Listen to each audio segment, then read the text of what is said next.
Hi, this is Amy, and I want to talk to you today about Chromebooks for education and why I think this is a really good choice right now.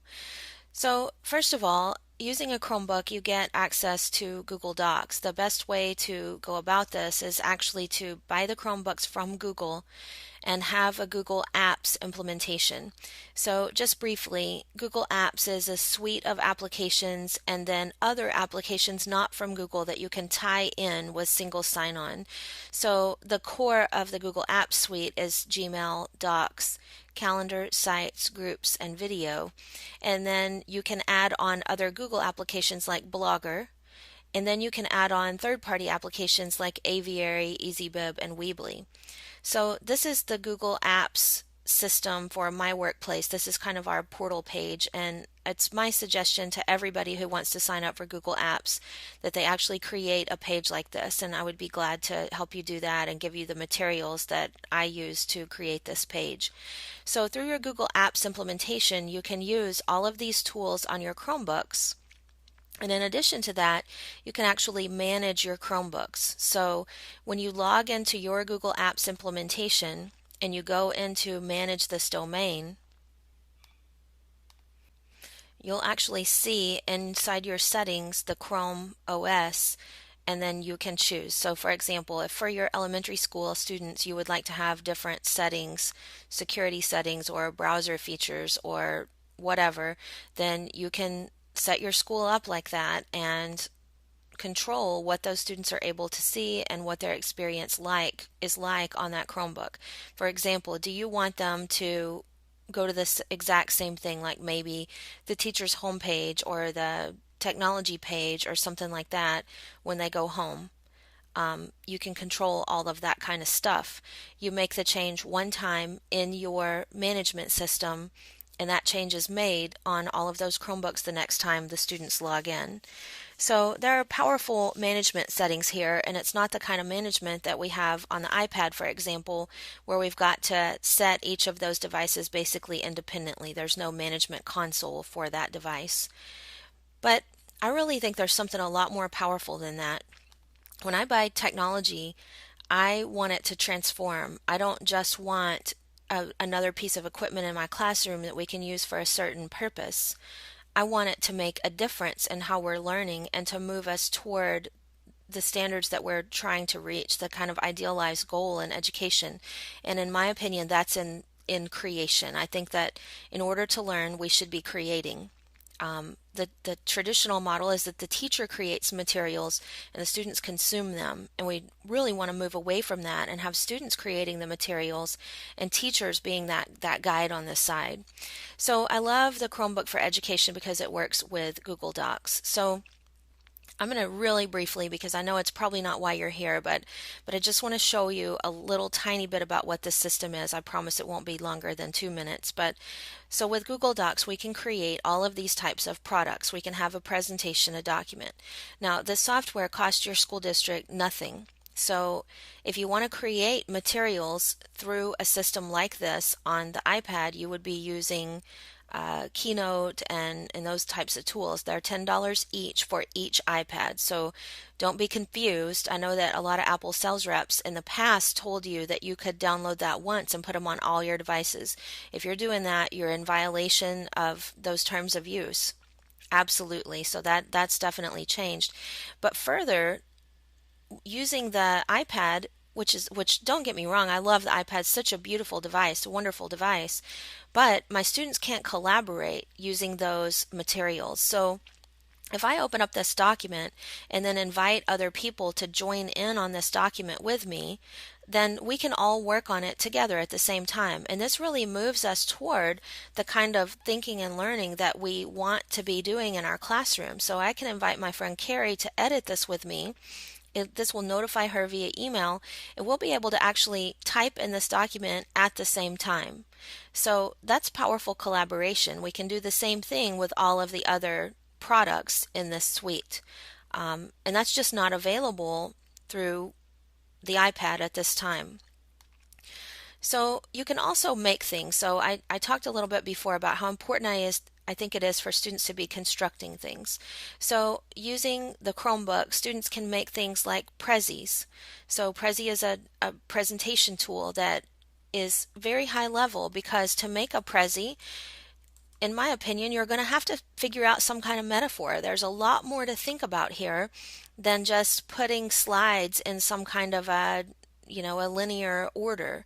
So, for example, this Prezi that I made about bringing your own device to school, the metaphor is actually uses the iPhone, the most popular phone, I guess, in history now.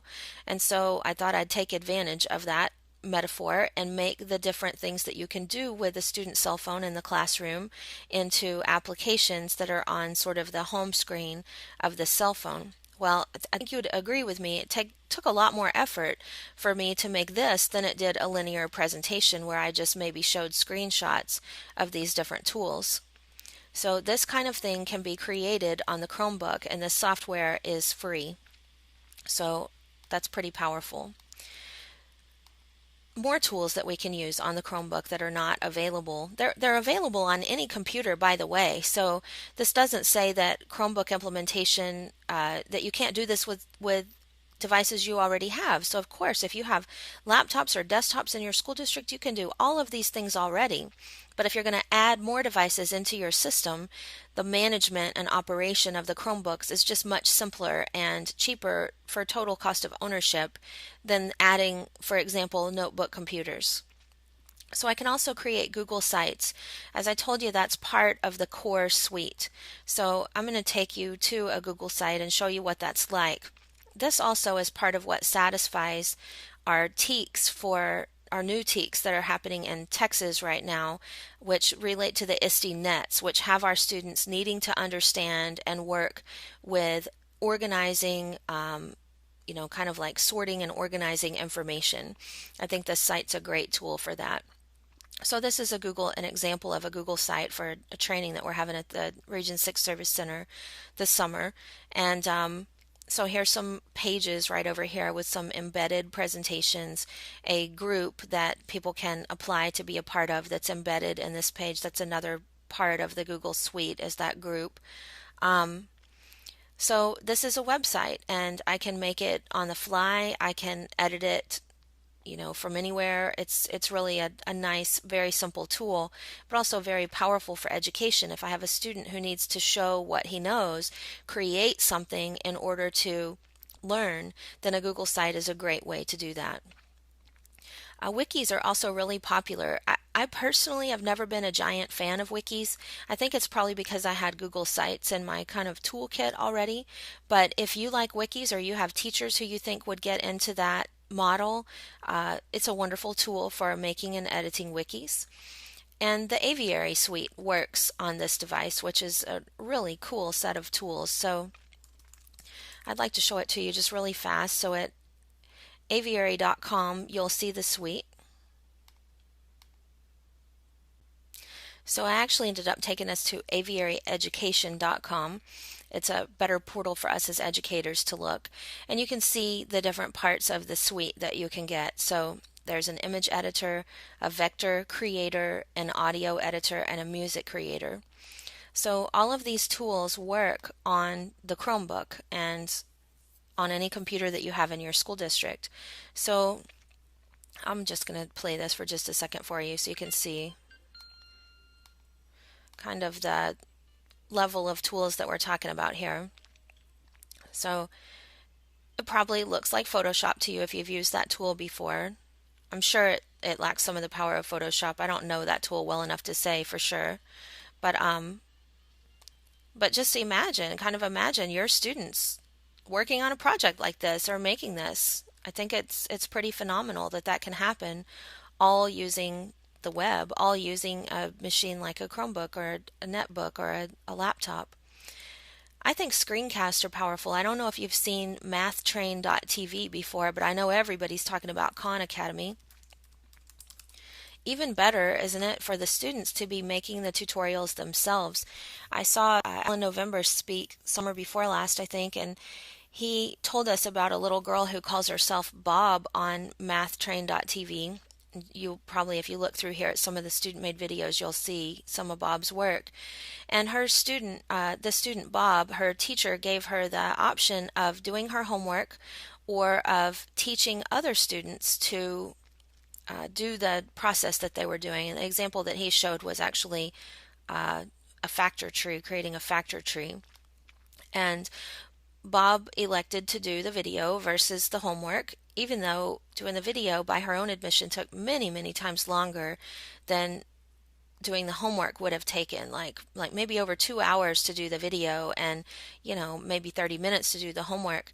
And when her teacher asked her, why did you choose to do the mathtrain.tv video instead of the homework, it took you so much longer? She said, because when I did my homework, I didn't just help myself, I helped all my friends. And that's certainly how I feel. If I thought nobody would ever watch this video, I probably wouldn't still be making it. The motivation's just gone. So you can make screencast using the Chromebook, using the App Store. You can use tools like Screener to do that. So from a practical standpoint, the Chromebook is personalized, so I can log into it and I can see all of my apps that I've got installed and my extensions that I've got installed.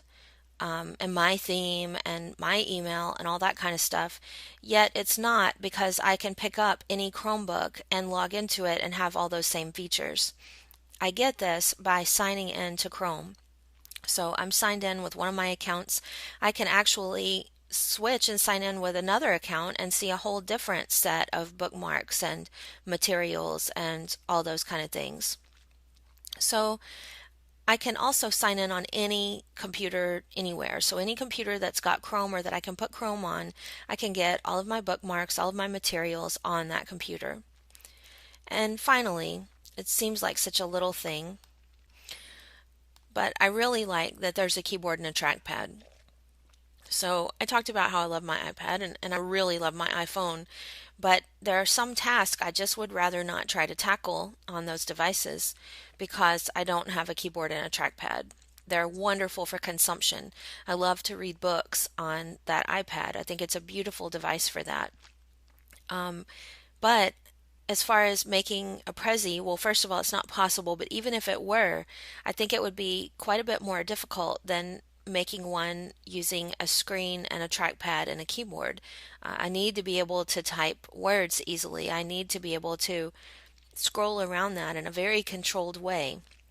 So a lot of these tools just don't work yet on that device, which is, I think, inarguably mainly made for consumption. So I think there are a lot of very compelling arguments for the Chromebook in education right now, as opposed to a laptop, as opposed to an iPad. And I hope I've helped you make a decision. If you have any questions about it, please feel free to let me know. It's obviously a topic I love to talk about, and maybe you have some counter arguments that would convince me. So I'd love to hear what you have to say. Make sure you post in the comments on the blog. I'd prefer it if you post on the blog. So if you're watching this on YouTube, it's www.friedtechnology.com. Thanks a lot, and I hope this video helps somebody. Let me know.